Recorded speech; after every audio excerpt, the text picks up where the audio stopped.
What's so good about... A little disclaimer before we begin. When reviewing this game, I'm going to be considering its DLC, those being the Scorchers and the Wasteland sewer missions, as part and parcel of the game. And either way, if you do get this game, I heavily recommend you buy the former anyway. But as I often do, I'll start off with the game's story. It goes something like this. In anticipation of an incoming asteroid collision, the governments of the world initiate the Eden Project, no relation at all to the biome complex in Cornwall, with the intention of repopulating the Earth following the impact using several underground arcs, in which several humans are cryogenically frozen. The player character awakens approximately 106 years later, in which time following the impact, the world has become a wasteland, with civilization rebuilding amidst the rubble while avoiding attacks from bandits, mutants, and the oppressive authority, whose goal is to seize control of the entire Earth. That's the backstory at least, and it's promising, but unfortunately the same cannot be said about the actual story itself. The story picks up with you, as former US Marine Nicholas Rain, waking up from one of the arcs and being rudely introduced to the game's world. And after that, there's not much to say story-wise. You do some errands for a few people, you leave them behind eventually, you run some more errands for some more people, and generally speaking, nothing really happens, or at least nothing engaging. Well, sure enough, things do happen, but there's very little reason for the player to actually care about those things, and genuinely, with a story this by the numbers and uneventful, it's actually quite hard to make any kind of meaningful commentary, because there's nothing of any real worth in the story to actually comment on. Another criticism I'd have about this game is the supposed open world. The Steam store page's description of an expansive world open to explore is perhaps an overstatement, since in actual fact the world is quite small, and there's not that much to do in it besides doing the story missions and picking up a rather meagre amount of side quests, which for the most part have quite little in the way of depth, and usually just end up amounting to little other than extra objectives to do alongside story missions, menial quests for a little extra dough, or bog standard collectibles, plus perhaps a couple of minigames here and there. It's an open world in the very broadest and most technical sense of the term, in that it's not 100% linear and you do all the moving between game locations on your own, but compared to games like Fallout or even Sniper Ghost Warrior 3, where you could walk for about 5 minutes in any given direction and find a whole load of stuff to discover, in Rage it's much more constricted. I suppose you can theoretically do the minimal side quests, DLCs and racing, which I'll get to later, at your own pace, but besides them, the game doesn't really have much of a precedent for players not following the story. In fact, much of the DLC can't be accessed at all until you've reached certain points in the story. As a result, there is very little to actually do in the supposedly expansive open world, even with the DLCs. However, and this is a very big however, see, I dodged the immature joke this time, the story and arguably open world is not where this game's enjoyment is to be found. The story may be bland and the world may not be as open as the Steam page lets on, but what the game therefore lacks in meaningfulness, it more than makes up for in pretty much everything else. To start with, let's take the setting. It's very, very obvious that id sunk a lot of time and love into making Rage's world look and feel really, really good. Everything from the sounds you hear in the remnants of civilization you wander through, how enemies react differently depending on where they're shot, the way flying enemies spin out of control if they're killed, even such commonplace and inconsequential things as the animations for the characters and all the little tiny things like that just make the game feel and look just that much better. Honestly, I don't think I've seen character animations this fluid or expressive in very many other games, especially from this era, bearing in mind that this came out in the same year as Skyrim and only 1 year after Mass Effect 2. And the area designs, oh great Thor in Asgard! Far from being copy-pasted generic locations the likes of Fallout 4 or Skyrim, every single area in Rage has its own theme and design, from the British petrolhead Wasted hiding out in their old garage, to the fiery airborne Scorchers and the Mayan ruins they hide in, and even the civilized Wellsprings Wild Western theming and Subway Town's seedy confines. All of it is just so gorgeously put together and gives the world and setting a certain life that other games don't really have. I could wax lyrical about the settings and attention to detail for flipping ages though, so let's move on to the gameplay. After all, it is where the bulk of the enjoyment of this game is, and you'll see why. As has been established, this is a first-person shooter by id Software, and given their aforementioned repertoire, it should stand to reason that this game is about one thing: shooting, shooting, and more shooting, and the basic mechanics of a first-person shooter should probably not need explaining in any amount of detail. So you may ask, what makes this game different?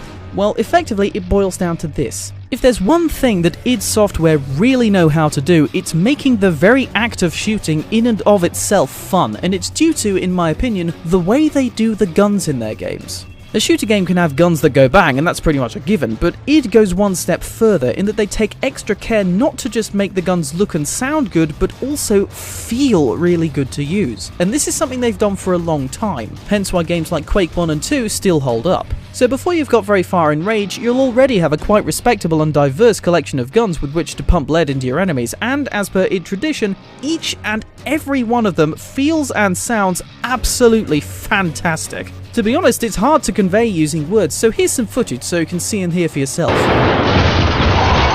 Go get him! Chase him down! Rocket launcher!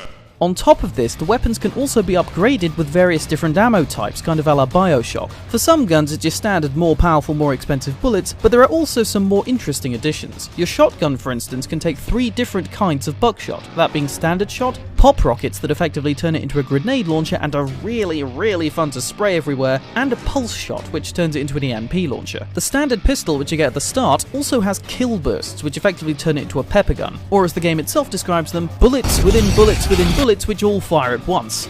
Another example is the crossbow, which can be outfitted with various different kinds of bolts, including an electric one for toasting enemies in water, and a mind control bolt that lets you briefly control enemies then blow them up. And then you have the nail gun.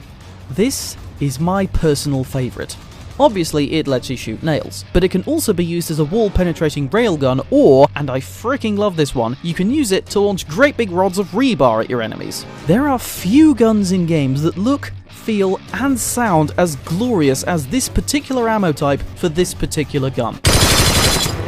You can take your sniper rifles and your crossbows, I'm pinning my opponent's heads to walls with a freaking rebar launcher. As they say, there ain't no kill like overkill. Furthermore, different ammo types also work differently against different types of enemies. Some may require more powerful ammo, some can be weakened with EMP weapons, and others can easily enough be polished off with a good buckshot to the face. Combined with the differing tactics and weaponry choices of the different enemies, this makes for a surprisingly tactical experience as you work out what ammo type will do the most damage to the specific enemy faction you're facing. And that's not even the end of it. On top of the guns, it has also gracefully provided players with an assortment of side weapons and items they can use, not limited to a couple of types of grenades, stim packs which boost your energy, exploding bomb cars, portable turrets, and wing sticks, which are effectively boomerangs made out of machetes, which I love to bits. And how could I not? They're freaking boomerangs made out of machetes, what more do you want? And to cap the whole thing off, when you die you get a little mini game which lets you revive yourself and restore some of your health, and zap nearby enemies while you're at it.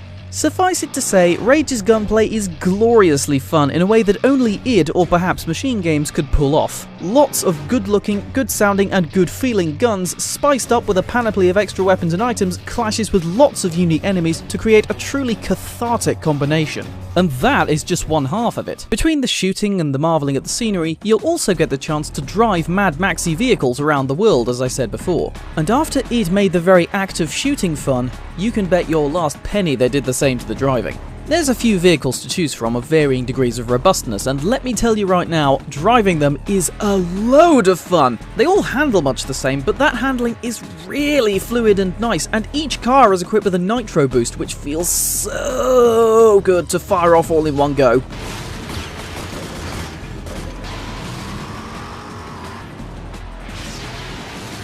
I know I've done that a few times already, but that was just another thing that needed to be seen to be believed. But aside from just driving them around, Rage also puts its cars to good use by way of adding a little racing minigame on the side, which sees you, for example, speeding around a desert canyon in a souped-up buggy in pursuit of a track record, racing alongside other people while keeping them at bay with your minigun, and smashing your opponents up with rockets and slamming into them whilst competing for capture points inside a rocky basin. In all honesty, with a bit of spit and polish and some more content, these races could be a game in and of themselves. They're such an adrenaline rush, and they serve as a great excuse to play with your super fun to drive cars and an excellent distraction from the equally gorgeous gunplay. Furthermore, winning races nets you some racing certificates which can be used to buy guns, power-ups and armor for your cars, allowing you to take on bandits in car-to-car combat, which is just as fun as the races and the gunplay, although the car weaponry is far less varied than the main guns, being limited to a minigun, rocket launcher and later on in the game a pulse weapon. To be honest though, this is not that big an issue owing to the repeatedly aforementioned funness that comes with their use, and the weaponry is again supplemented with power-ups like mines, shields and auto repair systems.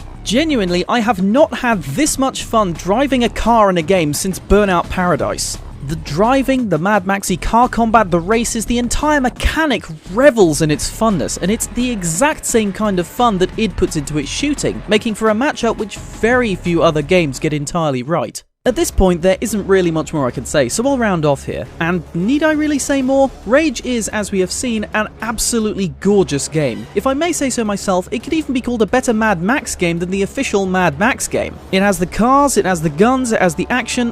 What more do you want? I will ultimately admit, though, that its enjoyability depends largely on what you want from it. If you're looking for a deep story experience with a vast world to explore and stories to uncover, then this is probably not the game for you.